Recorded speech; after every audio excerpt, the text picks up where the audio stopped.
Aujourd'hui, vidéo un petit peu particulière car je vais vous présenter les composants que j'ai retenus pour un PC dédié au gaming dans un budget qui est serré, maîtrisé puisque on va être autour des 1000 euros. Je vous propose cette vidéo parce que mon fils a économisé pendant des années pour pouvoir s'acheter un ordinateur dans lequel il pourra jouer dans des conditions à peu près décentes. Après Noël, il a réuni 1000 euros environ et l'objectif c'est de lui préparer son ordinateur pour février puisque ça sera son anniversaire. Je me suis dit que c'était quand même intéressant de vous montrer un petit peu le montage, même si je vous dis tout de suite je suis pas du tout expert et je veux même dire que j'affectionne pas particulièrement mettre les mains dans le boîtier d'un PC, c'est pas vraiment mon truc. Le dernier PC que j'ai dû assembler c'était il y a plus de 10 ans.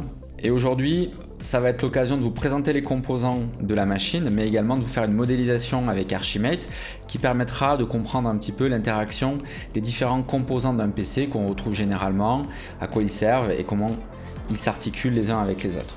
Voilà, c'est une vidéo un petit peu improvisée, mais je pense que elle va être un petit peu intéressante. Et puis j'espère que, quand je vais attaquer l'assemblage dans une prochaine vidéo, je ne vais pas tout casser. On verra bien. Voilà, donc je vous dis à tout de suite sur mon ordinateur pour vous présenter la configuration.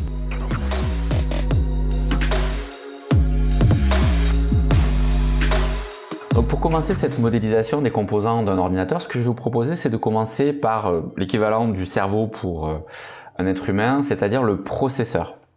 Alors le processeur, on va le modéliser avec un nœud. Alors le processeur, sa fonction, c'est de calculer, c'est le calcul et l'exécution de programmes.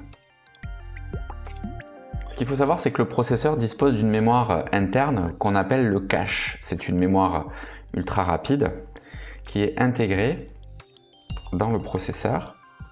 Et donc tout ce qui rentre dans l'unité de calcul passe par le cache et sort par le cache. C'est une mémoire qui est ultra rapide, c'est la plus rapide de l'ordinateur. Le problème, c'est qu'elle est en quantité limitée puisqu'en fait elle est directement sur le processeur. Une deuxième chose dans le processeur, alors c'est plutôt récent, c'est ce qu'on appelle les cœurs d'exécution. Il y a encore quelques années, vous achetiez un processeur, vous aviez un seul cœur et donc quand vous voulez multiplier les calculs parallèles, vous mettiez sur des cartes mères spéciales et particulièrement entreprises des processeurs les uns à côté des autres. Les processeurs plus récents maintenant disposent de cœurs dans le processeur, c'est comme s'il y avait plusieurs processeurs entre eux. Et l'avantage, c'est que ça permet de faciliter le calcul en parallèle. Dans un processeur monocœur, vous êtes obligé d'attendre qu'une exécution se termine pour passer à la suivante. Dans un processeur où il y a plusieurs cœurs, vous allez pouvoir, si le système d'exploitation vous le permet, paralléliser vos calculs et donc augmenter l'efficacité et la vitesse d'exécution de vos programmes. Alors pour notre configuration, le matériel que j'ai choisi, c'est à base d'AMD. Alors pourquoi est-ce que j'ai choisi la marque AMD? C'est tout simplement parce que c'est celle qui a actuellement, si je ne dis pas de bêtises, le meilleur rapport qualité-prix. Et comme on va essayer d'être contraint dans cette enveloppe de 1000 euros, on va s'appuyer donc sur les processeurs AMD. Alors c'est un AMD Ryzen de génération 5, un 5600X. Alors on va voir ce que ça donne sur le site d'Amazon. Ce Ryzen, si on regarde un petit peu dans le détail, donc voilà, la série c'est donc la génération c'est 5, le type de processeur c'est 5600X. X, si je dis pas de bêtises, c'est que les coefficients multiplicateurs qui permettent de régler la fréquence sont débloqués. Alors c'est pas un Ryzen 7, donc la vitesse du processeur c'est 3,7 GHz. Donc en général il y a des vitesses, les vitesses sont variables en fonction de l'utilisation du processeur. Le nombre de cœurs, c'est ce qu'on évoquait tout à l'heure, c'est équivalent à 6. Voilà, le socket du processeur c'est important puisque c'est ce qui va permettre de déterminer la compatibilité de la carte mère. On a les dimensions, voilà, donc le prix qui est proposé pour ce processeur, donc c'est 170 euros que l'on va reporter dans notre tableau. 170 euros, ok. Le processeur il est fourni avec un ventilateur, un ventirad, mais en général il est conseillé pour des machines de type gaming qui vont chauffer plus que des machines bureautiques ou plus classiques, de mettre des ventirad radiés qui vont améliorer la dissipation de la chaleur. Donc celui que j'ai choisi pour notre configuration, si j'arrive à retrouver mon fichier Excel, ouais, ici, Donc c'est un NZXT T120 noir. Alors c'est le plus basique. Il y avait d'autres modèles, un blanc.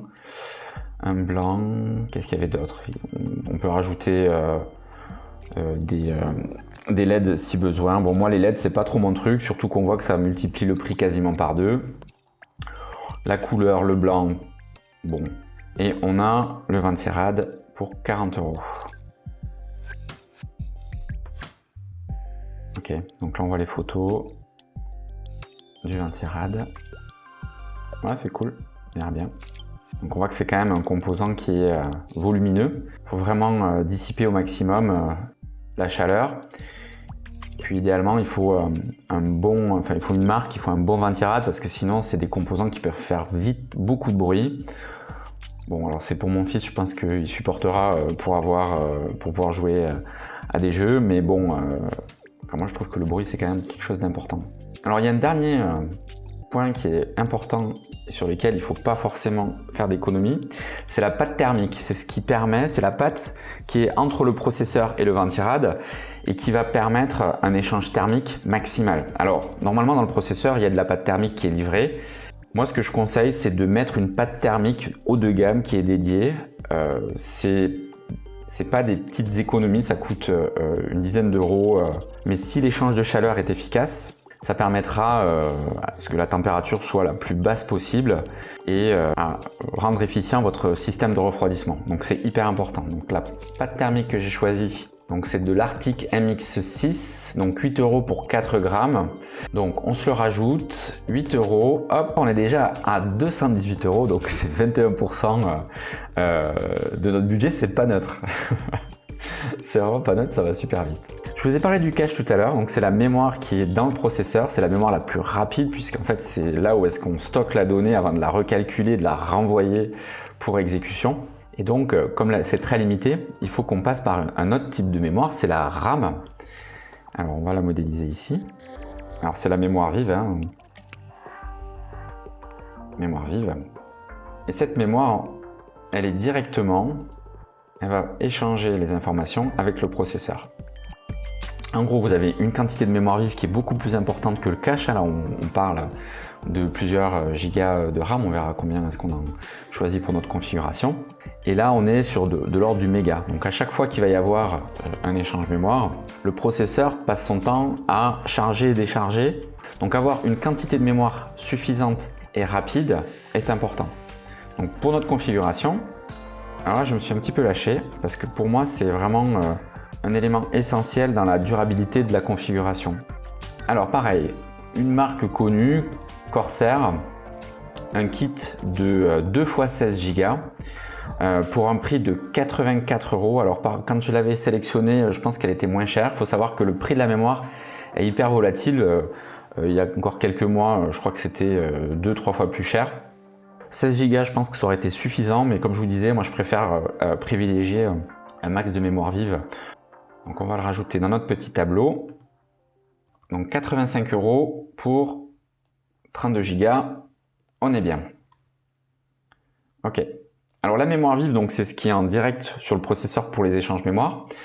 Mais ce qu'il faut savoir, c'est que quand la mémoire vive est saturée, elle va aller stocker dans un cache sur le disque dur sa mémoire. On va le modéliser.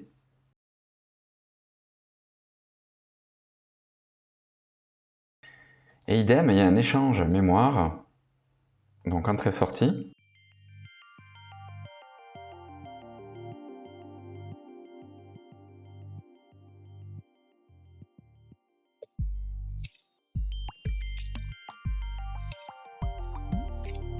Mémoire volatile, ça veut dire que dès que vous allez éteindre votre PC, la mémoire contenue dans la mémoire vive disparaît et donc on ne s'en sert pas de stockage, c'est vraiment une mémoire tampon. À l'inverse d'un disque dur, où on a une mémoire persistante. Donc la mémoire persistante, c'est le stockage de vos données.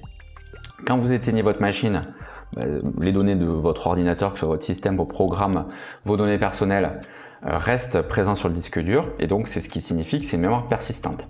Il y a une deuxième fonction, c'est ce que j'évoquais tout à l'heure, c'est le cache mémoire. Alors c'est également le rôle de la mémoire vive, hein. de servir de cache. La différence, elle est assez fondamentale, c'est que la mémoire vive, bien qu'elle soit moins rapide que celle du cache du processeur, elle reste quand même très rapide. Donc l'objectif, c'est d'avoir un maximum de mémoire vive pour limiter les échanges avec le cache du disque dur qui sera moins rapide. Parce qu'il faut voir que l'information part du disque dur, passe par les mémoires vives jusqu'à être calculée par le processeur.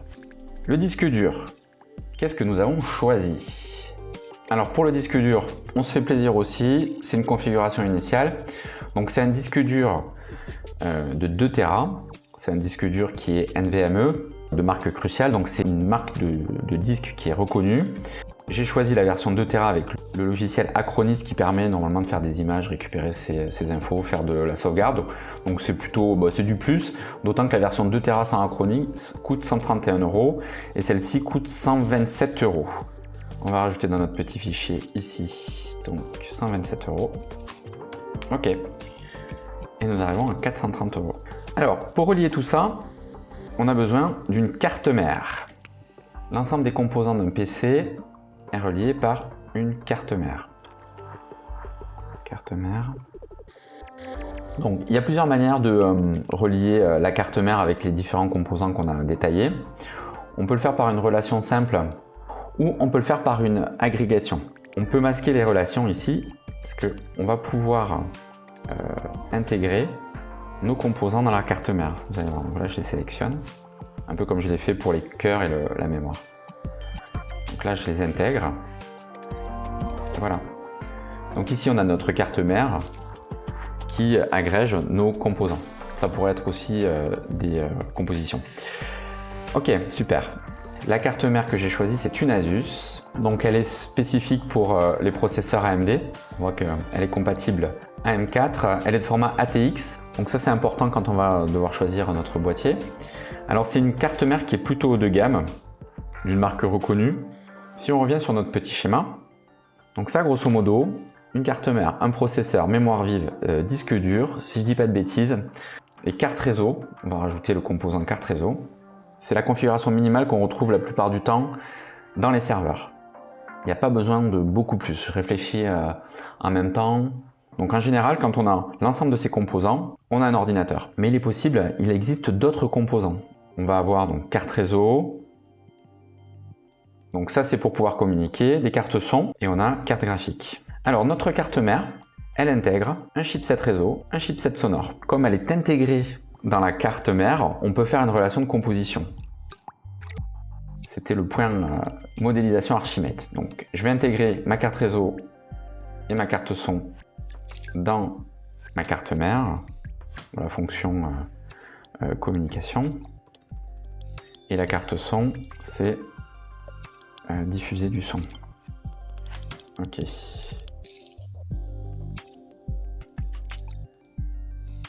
Donc on a notre carte réseau, notre carte son. Si je reviens sur le descriptif du constructeur, donc voilà, il y a des dissipateurs thermiques, toujours pareil dans le souci de pouvoir évacuer la chaleur le plus efficacement possible. Des ports USB, donc c'est important de s'assurer qu'il y en a en quantité suffisante. Je pense qu'on sera pas mal. Donc voilà pour ça. Alors quel est le prix? Le prix ici 170 €, donc pareil c'est un composant qui a quand même son coût. Ça monte, ça monte. Donc on est à 600 € là. On voit donc la carte son, la carte réseau, je les avais mis ici, mais je les mets à 0 puisqu'ils sont intégrés. La carte graphique, alors ça c'est un élément important quand on essaye de monter une configuration de gaming. Alors il faut savoir que la carte graphique, c'est un composant qui coûte extrêmement cher. Les dernières cartes graphiques coûtent un bras et demi. J'avais regardé un petit peu les composants, les cartes graphiques AMD. J'avoue, j'ai rien compris sur les différentes déclinaisons des gammes. Purement et simplement laissé tomber, je me suis rabattu sur le premier choix que j'avais fait, c'était une GeForce RTX. Donc c'est une carte graphique de marque Gigabyte avec le GeForce RTX 4060.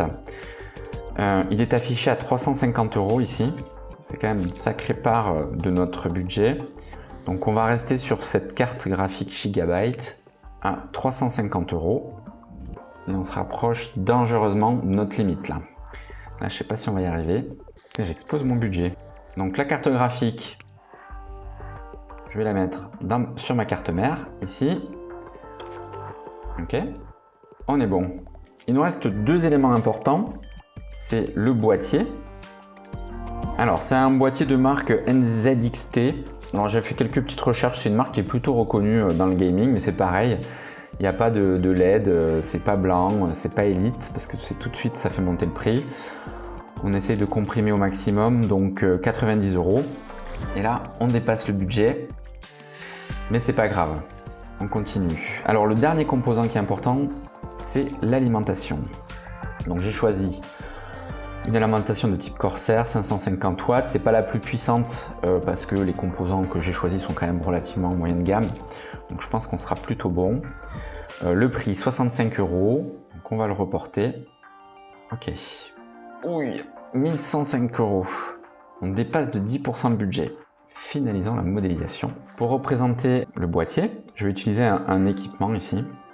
Alors, c'est un élément d'Archimède qui est plutôt récent, mais on va s'en servir.